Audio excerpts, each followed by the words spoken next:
नमस्कार शिक्षक साथियों, आपका अपने YouTube चैनल पर स्वागत है।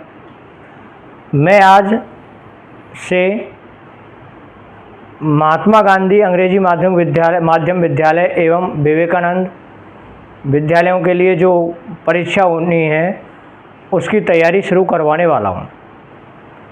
तो सबसे पहले आपसे रिक्वेस्ट है कि चैनल को सब्सक्राइब करें और वीडियो को पूरा देखें। मेरा प्रयास रहेगा कि आपके लिए short and sweet matter provide कराया जाए ताकि आपके परीक्षा में ज़्यादा से ज़्यादा अंक आएँ। तो एग्ज़ाम की तैयारी शुरू करते हैं आज से बिना देरी किए, क्योंकि परीक्षा 80 नंबर की होगी और 80 नंबर में से आपको 40 मार्क्स क्वालिफाइंग हैं जो आपको लाने कंपलसरी है। 80 नंबर टोटल जो परीक्षा है वो 100 मार्क्स की है, जिसमें से 80 क्वेश्चंस इंग्लिश के आएंगे जो कि 80 नंबर के होंगे। 20 क्वेश्चन विभागीय योजनाओं के होंगे। इसलिए मैंने कहा क्योंकि हम इंग्लिश पढ़ने वाले हैं तो विभागीय योजनाओं से पहले हमें क्या देखना है, 80 नंबर की इंग्लिश देखनी है। तो इंग्लिश शुरू करते हैं बिना देरी किए। देखिए, इंग्लिश जो ग्रामर है ना वो 8 पार्ट्स ऑफ स्पीच में डिवाइड है। कितने पार्ट्स ऑफ स्पीच हैं? 8। उसमें सबसे पहला है नाउन। हम प्रत्येक पार्ट्स ऑफ स्पीच को देखेंगे और उसके बारे में जानकारी लेंगे और सीखेंगे कि किस प्रकार से क्वेश्चन आता है। दूसरा पार्ट्स ऑफ स्पीच है प्रोनाउन। तीसरा है एडजेक्टिव। चौथा है वर्ब। पांचवा है एडवर्ब। छठवां है इंटरजेक्शन। सातवां कंजंक्शन और आठवां है प्रीपोजिशन। इसमें जो सबसे ज़्यादा टॉपिक हम पढ़ते हैं वो पढ़ते हैं वर्ब के टॉपिक में। इस वर्ब के टॉपिक में आपको टेंस पढ़ने होते हैं, सब्जेक्ट वर्ब एग्रीमेंट पढ़ना होता है, मॉडल पढ़ने होते हैं, वॉइस है, नरेशन है, ये सब इसी के भाग हैं। इसके अलावा एडजेक्टिव में आपको डिग्री पढ़नी है और डिटरमाइनर्स पढ़ने और आर्टिकल्स पढ़ने। तो ये टॉपिक्स आपके एडजेक्टिव में है। नाउन की अगर मैं बात करूं तो नाउन तो है ही अपने आप में, नंबर, जेंडर और केस ये भी आपको नाउन में पढ़ने होते हैं। शुरू करते हैं सबसे पहले नाउन से। तो देखिए, जो नाउन होती है काउंटिंग के आधार पर, काउंटिंग मीन्स गणना के आधार पर नाउन को दो भागों में बांटा गया है। एक होती है काउंटेबल जिसकी गिनती हो सकती है 1 2 3 4, और दूसरी होती है अनकाउंटेबल। नाउन दो भागों में बांटी जाती है, काउंटेबल और अनकाउंटेबल। आर्थिक भागों में तो बांट लेंगे, लेकिन हम नाउन कहते किसे हैं, ये बड़ा इंपॉर्टेंट क्वेश्चन हो जाता है। संसार की कोई भी वस्तु जिसका कोई नाम होता है वो नाउन कहलाती है। हम कह सकते हैं the naming word is noun.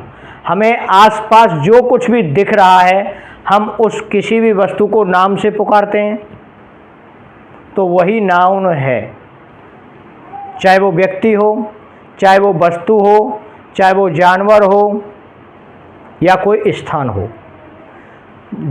या किसी गुण की बात हो, किसी दोष की बात हो,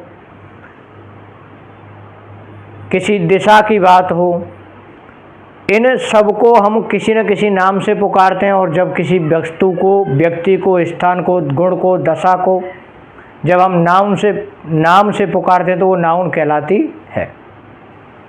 दूसरी परिभाषा के तौर पर हम ये कह सकते हैं कि संसार की समस्त दृश्य और अदृश्य वस्तुएं नाउन होती हैं, जिनको हम देख सकते हैं और नहीं भी देख पाते।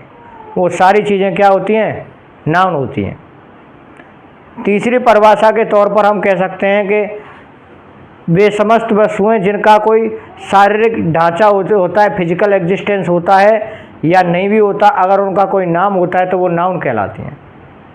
चाहे वो फिजिकल कंडीशन में पाई जाए, चाहे वो एब्स्ट्रैक्ट कंडीशन में पाई जाए, वो नाउन होगी। चाहे वो एब्स्ट्रैक्ट फॉर्म में हो चाहे कॉन्क्रीट फॉर्म में हो, अगर किसी भी चीज़ को हम नाम लेकर के पुकार रहे हैं तो वो क्या है, नाउन। और यही नाउन दो भागों में डिवाइड की जाती है काउंटिंग के आधार पर। हमें काउंटिंग के आधार पर पढ़ना इसलिए ज़रूरी है कि यहाँ से आगे कुछ एक टॉपिक आते हैं जो इस नाउन से सीधे कनेक्ट हैं, उनका सॉल्यूशन हम नाउन के आधार पर बड़े आसानी से कर लेते हैं। इसलिए मैंने सबसे पहले आपको नाउन को पढ़ाना उचित समझा, क्योंकि बिना नाउन को समझे बाकी के टॉपिक्स में काफ़ी परेशानी आएगी आपको। मैं चाहता हूँ आपको किसी भी प्रकार की कोई प्रॉब्लम फेस ना करनी पड़े, इसीलिए नाउन पढ़ते हैं। और नाउन में हमने पढ़ा कि नाउन गणना के आधार पर दो भागों में बांटी जाती है। Basis on counting noun is divided in two parts. First one is countable noun and second one is another one uncountable noun. पहली जो नाउन है उसको काउंटेबल कहते हैं और दूसरी को क्या कहते हैं, अनकाउंटेबल। काउंटेबल मीन्स जिसकी गिनती हो सके, डेट कैन बी काउंटेड, जिसको हम गिन सकते हैं 1 2 3 4 फर्स्ट सेकंड थर्ड, इस प्रकार से कैसे भी आप गिन लो, वो काउंटेबल है। और अनकाउंटेबल जिसको हम गिनते नहीं हैं, या तो उसको महसूस करते हैं या फिर तोलते हैं, वो अनकाउंटेबल होती है। अगर हम गिनती के आधार पर ही देखें तो काउंटेबल नाउन 3 होती हैं। एक होती है कॉमन नाउन, दूसरी होती है प्रॉपर नाउन और तीसरी होती है कलेक्टिव नाउन। ये तीनों जो नाउन होती हैं वो काउंटेबल होती हैं। अब काउंटेबल नाउन है, इनकी सबकी पहचान क्या है, मैं पहचान बताने वाला हूं आपको कि काउंटेबल नाउन को कैसे पहचानेंगे और इनको पहचान कैसे करेंगे कि कौन सी कब प्रॉपर होगी, कब कॉमन होगी और कब कलेक्टिव होगी। तो मैं बता दूं आपको कि कॉमन नाउन वह नाउन होती है जो हम यूँ कह सकते हैं कि वह नाउन जो एक समय में सर्वत्र पाई जाती है और एक ही नाम से पुकारते हैं और जो गिनी भी जाती है। दूसरी परिभाषा के तौर पर हम कह सकते हैं कि वह नाउन जो किसी व्यक्ति, वस्तु, स्थान और जानवर की जाति का बोध कराती है। पर्सन, प्लेस, थिंग और एनिमल की जाति का बोध कराने वाली नाउन कॉमन नाउन कहलाती है। जाति का मतलब है एक समान, हम कह सकते हैं एक समान प्रोफेशन वाले लोग। जो लोग पढ़ते हैं वो सब स्टूडेंट हैं, जो पढ़ाते हैं वो सारे टीचर हैं। तो ये कम्युनिटी होगी ना, एक टीचर कम्युनिटी, तो वो टीचर वर्ड जो है वो कॉमन नाउन है, स्टूडेंट वर्ड कॉमन नाउन है, डॉक्टर है, पायलट है, सिंगर है, डांसर है, ये जो प्रोफेशनली वर्क हैं ये सारे कॉमन नाउन हैं। इवन आगे चलते हैं, प्लेस, प्लेस स्थान, अपने आप में प्लेस वर्ड भी कॉमन नाउन है, पर्सन वर्ड भी कॉमन नाउन है। अब स्थान कौन से, जैसे गांव, ढाणी, कस्बा, सिटी है ना, विलेज, टाउन, सिटी, चौराहे होते हैं जैसे इसको सर्कल कहते हैं, है ना, या स्कूल, कॉलेज, यूनिवर्सिटी, जो चीज़ें हमें स्थान के बारे में बोध कराती हैं, रूम जो स्थान के बारे में जानकारी देगी, रेलवे स्टेशन, बस स्टैंड, वो सब कॉमन नाउन है। नेक्स्ट अगली नाउन है, कॉमन नाउन की अगली पहचान है थिंग, वस्तु। जैसे ये मार्कर, ये शर्ट, ग्लव्स, मोबाइल, पेन, ये वो चीज़ें हैं जो सब जगह पाई जाती हैं, उनको सबको एक ही नाम से पुकारते हैं, that is common noun. Next one, animal. हमारे घरों में आसपास, घरों में पालतू जानवर होते हैं, आसपास पालतू और आवारा दोनों ही प्रकार के जानवर घूमते दिखाई देते हैं हमें। जो भी जानवर आप देखते हो वो सब जानवर कॉमन नाउन है। शेर, अब शेर बहुत सारे होते हैं, तो जैसे मैंने कहा कि टीचर, सब पढ़ने वाले टीचर, तो शेर की एक प्रजाति है जिसमें एक विशेष गुण होते हैं, वो सब लॉयन कहलाते हैं, शेर कहलाते हैं, लॉयन। तो this is the noun which is found in commonly, ये वो नाउन है जो सामान्य रूप से पाई जाती है। इसके बाद अगली नाउन आती है प्रॉपर नाउन। साथियों, वीडियो अच्छा लग रहा हो तो चैनल को सब्सक्राइब करें। थोड़ा समय का अभाव आपके लिए भी रहने वाला है क्योंकि परीक्षा नज़दीक है, तो मैं चाह रहा हूँ कि चीज़ों को आपको लिखने से ज़्यादा समझ में आ जाए। अगर मैं आपको यही वीडियो लिख लिख करके बनाता हूँ तो इसमें आपका काफ़ी समय खर्च होगा, इसलिए कम समय में एक वीडियो को एक से, अगर आप चाहते हो कि और बेहतर समझ में आए, बोर्ड पे लिखने के बावजूद भी आपको वीडियो 2-3 बार जर्नली देखना ही होता है। और बेहतर कम्युनिकेशन के लिए, बेहतर अंडरस्टैंडिंग के लिए, बेटर अंडरस्टैंडिंग तभी होती है जब हम किसी चीज़ को 1 से 2 बार 3 बार पढ़ते हैं। तो आप 1-2 बार पढ़ें। आप मेरे साथ, मैं जो परिभाषा बोल रहा हूँ आप उसको लिखना चाहें, डेफिनेशन आप आराम से लिख सकते हैं, no doubt, no problem. Next one, अगला है प्रॉपर नाउन। जैसे प्रॉपर नाउन जो होती है वो क्या है, जनरली आप प्रॉपर शब्द का मतलब समझते हो उचित। अब उचित नाउन नहीं, बल्कि प्रॉपर मतलब कोई निर्धारित नाउन। निर्धारित का मतलब यहाँ पर एक निर्धारण हो जाता है कि चाहे पर्सन हो, चाहे प्लेस हो, चाहे थिंग हो, चाहे एनिमल हो। जब पर्सन, प्लेस, थिंग और एनिमल का कोई निश्चित नाम हो जाता है तो उसको निर्धारित कर दिया जाता है, वो बन जाती है प्रॉपर नाउन। जब किसी पर्सन, प्लेस और थिंग का कोई नाम रख दिया जाता है, जैसे कोई पर्सन है उसका नाम रख दिया मनोज, कोई टीचर है उसका नाम रख दिया अमित, कोई स्टूडेंट है उसका भी कोई नाम होता है। तो हमारी क्लासेस में जर्नली बहुत सारे स्टूडेंट होते हैं, उन सब के अपने अपने नाम हैं, इसलिए जब स्टूडेंट शब्द इस्तेमाल करेंगे तो वो कॉमन है क्योंकि सबके लिए इस्तेमाल किया जा सकता है। लेकिन एक व्यक्ति है जिसको हम, जिस नाम, उसका कोई पार्टिकुलर नाम है और पार्टिकुलर नाम से जब किसी को पुकारा जाता है तो वो प्रॉपर नाउन होता है। नेक्स्ट वन, ऐसे ही place, school, college, university, school, राजकीय माध्यमिक विद्यालय या महात्मा गांधी राजकीय विद्यालय तो बहुत हैं, लेकिन महात्मा गांधी राजकीय विद्यालय के साथ उसके गांव का नाम जोड़ा हुआ है। दिस मेक्स इट स्पेशल, ये इसको स्पेशल बना देता है। स्पेशल मतलब एक विशिष्ट बना देता है, उसका निर्धारण कर देता है कि कौन सा गांव है। जब यही निर्धारण क्या कहलाता है, प्रॉपर कहलाता है। स्थान का, हर गांव का नाम है अपना अपना, गांव शब्द कॉमन है, लेकिन जैसे इसका नाम रखते हैं वो क्या बन जाता है, प्रॉपर। मैंने आपको यही कहा है कि जब किसी नाउन का नाम रख देते हैं वो प्रॉपर बन जाती है। हर एक गांव का नाम है, शहर का नाम है भरतपुर, जयपुर, आगरा, इस प्रकार से। गांव का नाम, कस्बे का नाम, चौराहे का, प्रत्येक चौराहे का नाम है नारायण सिंह सर्कल, जवाहर सर्कल, इस प्रकार से। जिस भी गलियों का नंबर होता है, गली का नाम होता है कुंभा मार्ग, बजाज मार्ग, इस प्रकार से। जब भी किसी भी चीज़ का हम नाम रख देते हैं तो वो प्रॉपर बन जाती है। नेक्स्ट, बिल्डिंग्स का भी नाम होता है, स्कूल, कॉलेज, डिस्पेंसरी, सबके अपने पर्सनल नाम होते हैं, तो उनसे पहचाना जाता है, हमें फिक्स पता लग जाता है, निर्धारित हो जाता है कि ये उस बिल्डिंग की बात हो रही है। अगर रूम का भी नाम होता है तो वो भी प्रॉपर बन जाता है। नेक्स्ट वन, थिंग, किसी भी वस्तु का नाम होता है। जैसे ये मार्कर है तो मार्कर किसी न किसी कंपनी का है, तो ये वस्तु का निर्धारण उस कंपनी के माध्यम से हो गया। मान लो 4-5 मार्कर पड़े हुए हैं अलग अलग कंपनी के, तो आपको जिस भी कंपनी का मार्कर चाहिएगा आप उस कंपनी का नाम ले देंगे। आपके पास मोबाइल हैं 1 या 2 या जो भी हैं, आप उनमें से एक मोबाइल को मंगवाना चाहते हो या 2 को मंगवाना चाहते हो तो आप उस कंपनी का नाम लेते हो।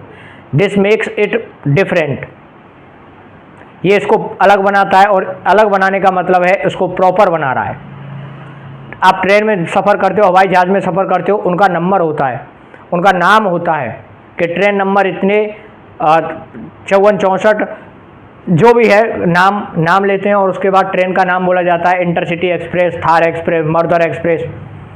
जब भी हम किसी ट्रेन का नाम लेते हैं तो वो स्पेशल हो जाती है ट्रेन, तो ये वस्तु का नाम हो जाता है। और वस्तु का नाम, वस्तु, ट्रेन शब्द एक कॉमन है, जैसे ही ट्रेन का कोई अलग नाम रख दिया, स्पेशल कर दिया, तो वो बन जाती है प्रॉपर। नेक्स्ट आता है एनिमल। एनिमल का जब हम नाम लेते हैं ना, हमारे घरों में पालतू जानवर होते हैं, उन जानवरों के हम नाम रखते हैं, और नहीं भी रखते तो हम किसी न किसी रेफरेंस के माध्यम से उस जानवर के बारे में चर्चा करते हैं। हमारे घर में गाय भैंस जनरली पालतू पशु होते हैं, उन पालतू पशुओं के नाम रखते हैं। अगर हम कहीं से किसी भैंस को या गाय को खरीद करके लाते हैं तो उस जगह का नाम से उस भैंस को पुकारते हैं कि वो वाली, है ना। या फिर जैसे वो अपने खूंटे पे बंधी होती है तो उसको कहते हैं कि कॉर्नर वाली, या जो भी है। जब पार्टिकुलराइजेशन हो जाता है that makes it proper noun. तो प्रॉपर नाउन वो होती है जब किसी व्यक्ति, वस्तु, स्थान या जानवर का कोई एक नाम होता है, वो प्रॉपर नाउन कहलाती है। नेक्स्ट आता है साथियों कलेक्टिव नाउन। कलेक्टिव नाउन क्या होती है? What is collective noun? Collective noun that shows a group, that shows a group, जो एक ग्रुप को दिखाती है वो कलेक्टिव नाउन होती है। जिसमें आपको पता है जो चीज़ें व्यक्ति, वस्तु, स्थान, जानवर ग्रुप्स के रूप में पाए जाते हैं। अब आप कहेंगे स्थान का क्या ग्रुप है? The board of the block of Ranjit Nagar, blocks या 2 ब्लॉक्स।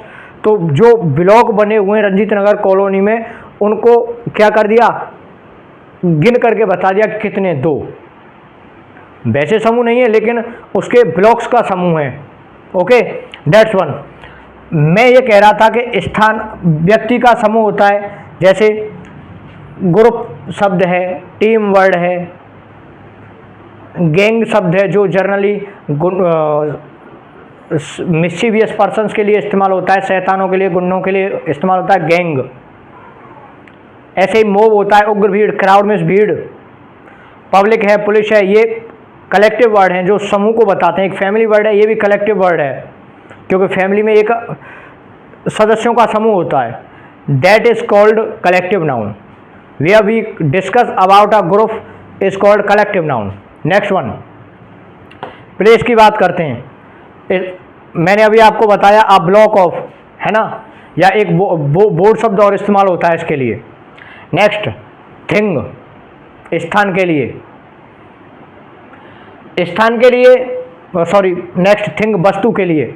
वस्तुओं का समूह होता है, जैसे बंच होता है, बंच में गुच्छा, चाबियों का गुच्छा या अंगूरों का गुच्छा, बकेट, गार्लैंड, इस प्रकार के जो शब्द हैं। गार्लैंड में हार होता है, माला होती है, आप जानते हो। तो उसमें उसमें फूलों का वो होता है। बुकेट जिसको गुलदस्ता कहते हैं, उसमें भी वो झुंड होता है ना। नेक्स्ट एनिमल,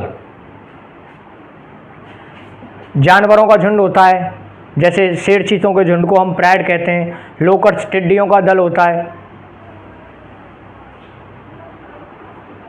फॉक, फ्लाइट, कीट पतंगों का झुंड होता है। फ्लॉक होता है, फ्लॉक में पक्षियों का झुंड होता है। तो ये जो शब्द हैं जो समूह को हमें बताते हैं वो कहलाते हैं कलेक्टिव नाउन। कलेक्टिव नाउन के बाद आगे हम बात करते हैं मैटेरियल नाउन की। इन शब्दों को लिख देता हूं मैं कलेक्टिव नाउन में। जैसे पर्सन के लिए इस्तेमाल होता है team, gang, group, police, people. Animal में कैटल, थिंग में जैसे कैटल है, शेर चीतों का समूह प्राइड है, लोकट्स, फ्लॉक,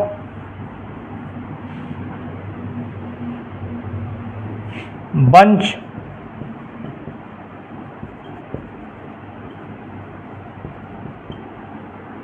और garland.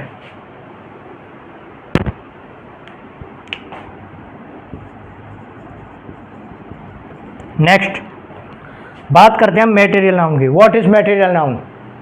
Material noun is found in 3 stages. जैसे हम बात करें कि मटेरियल 3 अवस्थाओं में पाई जाती है, ठोस, द्रव और gas, solid, liquid and gas. 3 forms में पाई जाती है, सॉलिड, लिक्विड एंड गैस। अब सॉलिड में कौन कौन सी चीज़ें हैं, मैं आपको दूसरी तरह से परिभाषा इसकी बता दूं कि मटेरियल नाउन वो होती है जनरली हम जिन चीज़ों को माप या तोल से लेते हैं। और पहले ही आपको बता दिया मैंने कि ये मटेरियल नाउन और एब्स्ट्रैक्ट नाउन होती हैं अनकाउंटेबल। कौन सी होती हैं? अनकाउंटेबल। अनकाउंटेबल नाउन है मटेरियल नाउन और एब्स्ट्रैक्ट नाउन। अनकाउंटेबल क्यों है ये अनकाउंटेबल इसलिए हैं क्योंकि हम इनकी गिनती नहीं करते हैं। जब गिनती नहीं होगी तो अनकाउंटेबल है, और अनकाउंटेबल है इसीलिए मैंने आपको कहा है कि मटेरियल नाउन को हम गिनते नहीं हैं बल्कि माप तोल करते हैं। या तो इसकी जैसे दूध है, अब मैं आपको बता देता हूँ ठोस, द्रव और गैस की अवस्था। ठोस है सॉलिड चीज़, सॉलिड है जैसे आपका सोना है, चांदी है, गोल्ड, आयरन, सिल्वर, डायमंड, ये ठोस हैं बिल्कुल। गेहूँ, चावल, ये वो चीज़ें हैं, चाहे वो खाने की चीज़ें हों चाहे अन्य धातु हैं, वो सब या तो ठोस अवस्था में या गैस अवस्था में या लिक्विड अवस्था में। अब लिक्विड में कौन कौन से हैं? दूध, दही, चावल, ये दूध, दही, चाय, ये लिक्विड अवस्था में पाई जाती हैं। और जब ये लिक्विड हैं, पानी है, तो इनका कोई निश्चित कोई आकार भी नहीं होता। जिस बर्तन में कर दोगे वही आकार है इनका, वही आकार ले लेती हैं ये चीज़ें। और अगली आती है gas. Neon, ozone, helium, krypton, carbon dioxide, O2, CO2, ये सारी गैस हैं। तो मटेरियल नाउन की 3 अवस्थाएं होती हैं। कौन कौन सी? एक होती है सॉलिड, दूसरी होती है लिक्विड और तीसरी होती है गैस। आपको तीनों अवस्थाओं का पता है। सॉलिड में आता है सोना, चांदी, लोहा, पीतल। लिक्विड में आता है दूध, दही, पानी। और गैस अवस्था में O2, CO2। ये सब कैसी हैं? मटेरियल नाउन है। इनकी गिनती भी नहीं होती और ये माप तौल में ही हम यूज करते हैं, माप तौल में ही मिलती हैं ये हमें। अगली आती है एब्स्ट्रैक्ट नाउन। ये काफ़ी इम्पोर्टेंट नाउन है क्योंकि इसकी कोई अवस्था भी नहीं होती।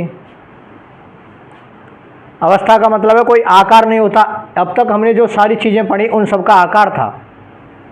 तो इसके लिए परिभाषा अगर हम देखें तो वह नाउन जिसको सिर्फ महसूस किया जाता है, देखा और छुआ नहीं जाता, वो कौन सी नाउन होती है? Abstract noun. The noun that can't be seen, एक ऐसी नाउन जिसको देखा नहीं जा सकता। We can only feel it, हम इसको सिर्फ महसूस कर सकते हैं। कौन सी नाउन होती है? एब्स्ट्रैक्ट नाउन होती है। नाइदर कैन बी सी और nor touch, neither can be seen not be touched, ना तो देखा जा सकता है ना छुआ जा सकता है। That is called abstract noun. What is abstract noun? जिसको हम महसूस करते हैं। जैसे जनरली आपने सुना होगा भूत, डर, हलचल, लंबाई, चौड़ाई, ऊंचाई, प्यार, मोहब्बत, घृणा, इन सारी चीज़ों को हम महसूस करते हैं। ये नाउन होती है एब्स्ट्रैक्ट नाउन। कौन सी नाउन होती है? Abstract noun. इसी प्रकार से इसके अंत में एक पहचान मात्र के लिए कुछ एक वर्ड बता रहा हूं मैं आपको। सफिक्सेज हैं जो लास्ट में आ जाते हैं, उनसे लगभग संभवतया पहचान जाती है कि ये एब्स्ट्रैक्ट नाउन है। शब्द के अंत में नेस लगा आ जाए, होड़ो, डमो, शिपो, AL, TH, ANCE, ENCE,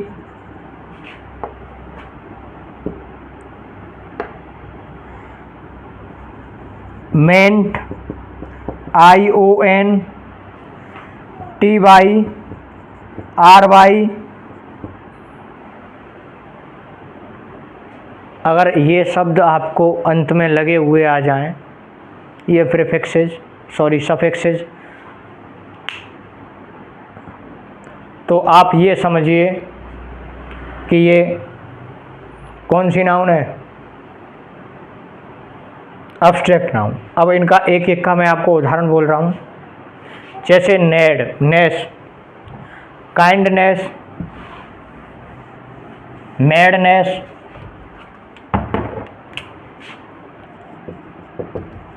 kindness, madness, है ना। ऐसे ही हुड है, फादरहुड, ब्रदरहुड, मदरहुड, ब्रदरहुड। इसी प्रकार से शिप, डम है, जैसे freedom, kingdom. Next one ship, friendship, partnership, L जैसे arrival,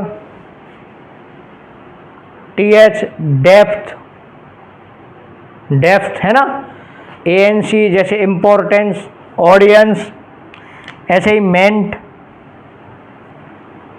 judgement, punishment, ION, suggestion, possession. TY जैसे beauty, necessity. RY bravery, slavery. ऐसे ही CY है, जैसे इमरजेंसी, कॉम्पिटेंसी। तो ये जो शब्द आते हैं ना, ये बताते हैं आपको अब्स्ट्रैक्ट नाउन को। ऐसे ही लव है, हेट, लव, हेट। ऊंचा नीचा है ना, ऊंचाई नीचाई, ब्रेवरी, स्लेवरी। ये सारे शब्द अब्स्ट्रैक्ट नाउन में हैं, जिनको हम महसूस करते हैं। हम किसी दूरी को, जैसे डिस्टेंस है, डिस्टेंस को महसूस करते हैं। हम उठा के ही नहीं देख सकते कि ये डिस्टेंस है, उसको क्या किया जाता है, महसूस किया जाता है। That's why I am saying that abstract noun is the thing that we can feel it only. It is also an uncountable noun. There are two uncountable nouns. First one is material noun, second one is abstract noun. Material noun is found in three forms: solid, liquid and gas. And abstract noun has not seen. This is the chapter. साथियों, ये आपका topic था। उम्मीद करता हूँ आपके समझ में आया होगा। अब मैं इससे आगे इसमें से क्वेश्चन कैसे बनते हैं अगले वीडियो में आपको बताने वाला हूँ। तब तक के लिए जय हिंद, नमस्कार। वीडियो अच्छा लगा हो तो चैनल को सब्सक्राइब करें। Thank you, good luck.